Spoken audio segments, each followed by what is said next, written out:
Yeah, sure. Carlo, congratulations on your test debut. Can you just talk to us about how it was taking the field and, you got through a fair amount of work in, 60-odd minutes that you played? Yeah, thanks, mate. No, it was awesome. I was just speaking to Slips before, and it is a big step up, but I loved every minute of it, and the boys really helped me out throughout the week. It didn't feel like I was out of place as well, which was good, and that's credit to the lads and the coaching staff as well for making the week so seamless. You're coming up against Sia Khaleesi, pretty much your opposite number, despite the jersey difference. What did you find the biggest difference was with the box and taking them on and adjusting to test footy? I just thought the set piece, like you could really feel the power in their scrum and in their mauls as well. But at the same time, I feel like we also did in moments when we also did a good job at containing that. So it's just for us like being more consistent going to this week, because they're the best in the world, and that was a good benchmark for us to compare ourselves to the best. So do you feel like off the back of a week and playing them, do you feel like you're in a better position to attack this week? And obviously it's a pretty significant one given it's a home test for you as well. Yeah, no, really excited. Optus Stadium is an unbelievable stadium. It's right on the water there, and I think we definitely we're gonna have a good review today, which we already had with our forwards, and we're gonna attack this week. Like, we're really excited for it, and we're up for the challenge. They're the best in the world, and we want to be the best in the world. So, what better than to verse? Not often you get to verse the same team 2 weeks in a row as well. So we can make the adjustments and go from there. No, we're really keen. It's coming on for getting your debut against back-to-back World Cup champions, the best in the world right now. Does that just give you an indication of, right, this is where my game is, but this is just how far I've got to take it if I want to be here and make myself a Wallaby for years to come? Yeah, definitely. Like I said before, they're the best. So getting that comparison to what the best looks like, it's awesome. And to be honest, I've been really lucky training with and being teammates with Hoops for a couple of years as well. So I've always had that had that benchmark there as well. So it's good to be a part of it and be in this arena now, and I just want to keep ripping in. It was only sort of 18 months ago you were able to early sort of playing that second tier English rugby. Have you sort of had a chance to sort of reflect and be like, to just sort of think of that journey of how you've now come back and can return home and call yourself a Wallaby? Yeah, it's been a roller coaster, as all footy players know that it's a roller coaster of a journey, and to be back at home and to be potentially playing in front of home crowd as well. It's going to be unreal. Just can't wait. I think a test at Optus Stadium as well is just exactly what rugby in WA needs. It just keeps raising awareness about the game, and we're growing sport here in WA. So it's really good, and my journey as well. It's been a roller coaster. So. Just slips to bring you in, and sort of another debutant to mention. Luke Reimer was showing us photos after the game of him and you as a fan 13 years ago in the stand, getting a sort of chance to recreate that photo. Like, what does that mean when you see these guys that have idolised you now coming through the pathways, where it was Brumbies, now sort of taking the field as Wallabies and making impact?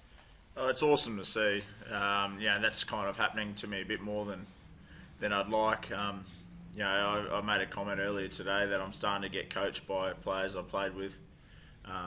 But on Luke Reimer, it was just a good moment for him. Someone who's really, really supported the Wallabies, grew up watching the game. A true rugby man, and to see him run out there and put on the jersey for the first time, it was really special. And I've got to know Luke throughout my time at the Brumbies, and he's a good man. And I'm just really proud for him and his family. You talk about that experience that you've sort of faced Springboks teams across the sort of years. In terms of this one that you faced on Saturday, like, how can you sort of rate him? How does it compare to the past, and does it have claims of being the best Springbok side we've seen in the 21st century? Oh, it's a good question. Like, I guess going off results, they've won 2 World Cups, so it's hard to argue with the results. But There's been some great South African teams in the past, and I'm sure this one's right up at the top of that ladder. So, look, we found out on the weekend that we're up against the best, and it's probably safe to say they're a quality team. Just on that sort of, what's come out of that review that I'm sure you've done, sort of just from that game about those opportunities that might have just been there to really take it to them, and the sort of what those non-negotiables you need to do to make sure that you can flip the result on Saturday? I think so far it's been I'd say a pretty disappointing review from the players' behalf. We look at the game plan itself, and it was probably not executed well enough by the players going into the game, and I think we created a lot of opportunities where we didn't actually take them, and then on top of that, the South Africans are that good that when you don't take any opportunities, you give them the ball, and they're a powerful team, so they're going to get points at some stage of the game. And what we saw was we kind of missed the jump there in the first half, and we were under a lot of pressure going into half time. So we still got a fair bit to look at throughout the game, but from my belief is we had the game plan there, we just probably didn't execute it as well as we'd like. James, in terms of the sort of development of this sort of Wallaby squad, was it in terms of a step up from the other three tests last month? Was it a big step up, or not as big as what sort of you might have thought?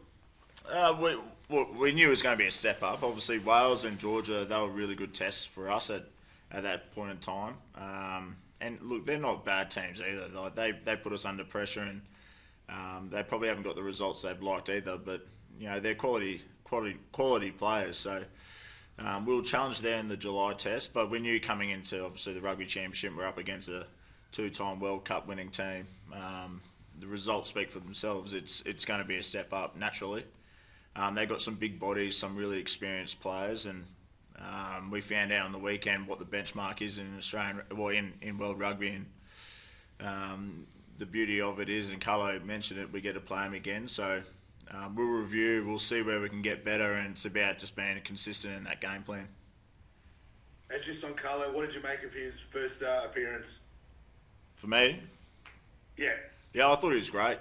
He came in, and Carlo's one of those players who plays with a lot of confidence. So he had a great year at the Force this year, and he fitted in really seamlessly in the squad. And one thing you know about Carlo, he's going to put his body on the line for the team. So that's all we ask when you put the jersey on, is you do your best, and he did that.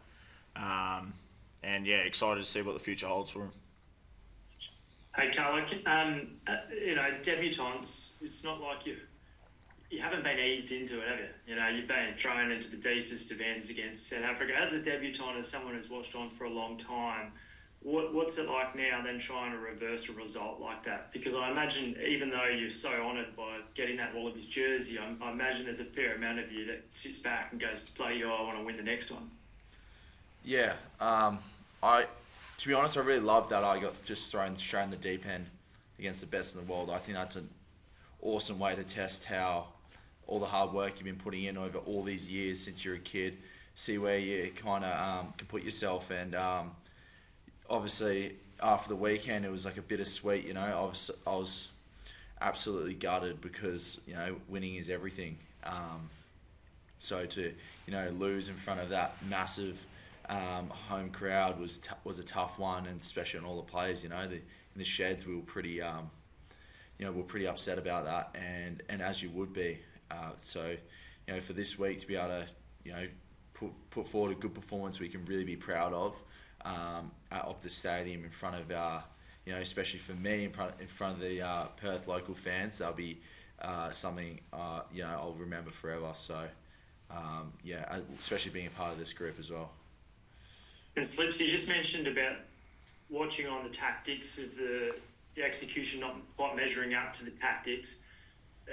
Watching on from the sidelines, from our perspective, it seemed like the kicking, particularly from 9 in the attacking kicks, weren't quite going to plan. Just to bring the public into this, was that very much against the plan about kicking the ball away as easily? And watching on from your perspective, how was it kind of seeing that unfold? Well, yeah, it comes back to what I said earlier. We're like the game plan was set. Just our accuracy around delivering that game plan wasn't our performance in that wasn't great. So we don't want to see kicks uncontested. We want to see him hit grass, and it's not just the kicking; it was the set piece as well. It was the way we were tackling, our inability to win the collision at times really hurt us as well. So I guess the kicking aside, there's plenty of areas to the game that we just didn't.